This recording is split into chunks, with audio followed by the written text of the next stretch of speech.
Okay, so this is just going to be, I guess, the beginning of a series regarding some thoughts I have over the seven churches in Revelation. My stance, of course, is that the entirety of biblical prophecy has been fulfilled. You actually live inside the new heaven and new earth right now, that no portion of Bible prophecy is awaiting fulfillment. Everything was fulfilled in 70 AD in the destruction of the temple and the destruction of Jerusalem. That was the end of time that's being referred to in the text, I say. Everything else that we've invented is just stuff that we've made up. And personally, I find it to be very interesting because it's constantly more and more predictions. Right now, I don't think there's any big predictions that have been announced. I'm sure there has been. I haven't seen any.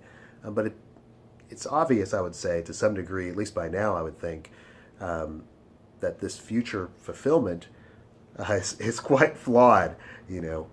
But anyway, I'm going to read the passage regarding the church in Ephesus and then kind of give some thoughts over here. So this is Revelation chapter 2, verse 1.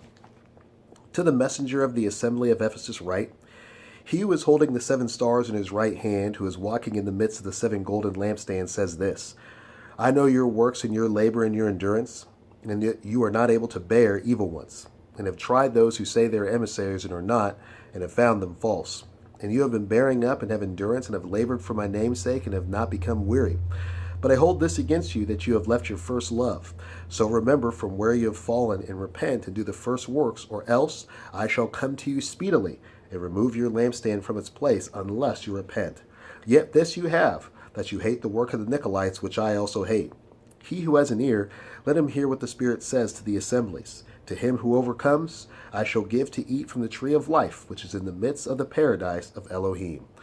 So very interesting. That's the first church that's there. A couple of my thoughts, kind of loosely, is I'm always amazed at the number of times, especially at the beginning of Revelation, well, just I guess in Revelation in general, how many times he says that he is going to come speedily. There in verse 5, so remember from where you have fallen and repent and do the first works, or else I shall come to you speedily and remove your lampstand from its place unless you repent. It's very interesting. Speedily, speedily, speedily, quickly. He is near. The event is near. This is the language of not only Revelation, but the entirety of the New Testament. So if an individual considers speedily and near an event that's speedily coming, that's also close or near, it's not an event that takes thousands of years to come. It's part of the reason that I say that these prophecies are fulfilled. It's done. Another thing that gets me as being so interesting here is I know your works and your labor and your endurance. You know, he also mentions here in verse 4, but I hold this against you, that you have left your first love. I don't know how many dozens of conversations I've been in where individuals are trying to determine what was the first love that they have fallen away from, that they must repent. And where is the first love that we have fallen away from, that we must repent for today? And I find this conversation to be very interesting because if you consider the context, being that it is a letter written to the church in Ephesus 2,000 years ago, they don't have these kind of questions. It's just like the situation regarding the Nicolaitans, all this research into what are the Nicolaitans, what is it that the Nicolaitans believed, and how is that affecting our belief and whatnot today. These conversations are so I hesitate to say that they're entirely unprofitable, but they are fairly close to that, I'd say, because if you consider again the context of it being a letter written to Ephesus, they know exactly what it is. I mean, my goodness, they received this letter from this guy. They know, oh yeah, that first thing that we used to do, we don't do that so much anymore. We need to go back and do that. They know what it is. The teaching of the Nicolaitans, oh, that was you, John, over there. You're always dealing with those Nicolaitans, and God doesn't like that. See, I told you. If you look at it from the context of being a letter that they received, it makes sense. Like, they get it. Obviously, they get it. You are reading a record of their letter thousands of years later. It doesn't apply to you. It has nothing to do with you. It doesn't fit. The event that's being described as happening to them is happening to them. It's not happening to you. I hope that makes sense. The other thing that always gets me about the churches in particular is that if you look here in verse 7, he who has an ear, let him hear what the Spirit says to the assemblies.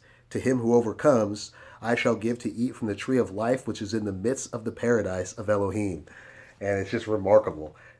Each of the seven churches discusses being an overcomer. And I always think it's so interesting to see what the reward is for an overcomer.